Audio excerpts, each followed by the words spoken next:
যাবে ইনশাআল্লাহ।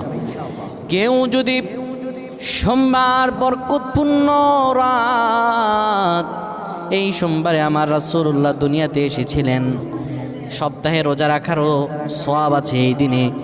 কোনো ব্যক্তি যদি সোমবারে ঈশার নামাজ পড়ে সুন্দরভাবে ওযু করে কিবলামুখী হয়ে বসে ইয়া যাল জালালি ওয়াল ইকরাম 100 বার পড়ে, 30 বার দুরূদ শরীফ পড়ে, 3 বার সূরা ইখলাস পড়ে, 3 বার সূরা ফালাক, 3 বার সূরা নাস পড়ে, 10 বার দুরূদ শরীফ পড়ে, আল্লাহর কাছে কোনো দোয়া করে, আমার রব্বুল আলামিনের কাছে দোয়া করতে দেরি হবে, কিন্তু আমার রব আল্লাহ রব্বুল আলামিন দোয়া কবুল করতে দেরি করবেন না।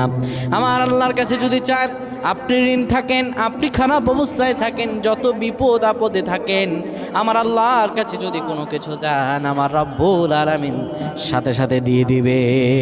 আল্লাহুম্মা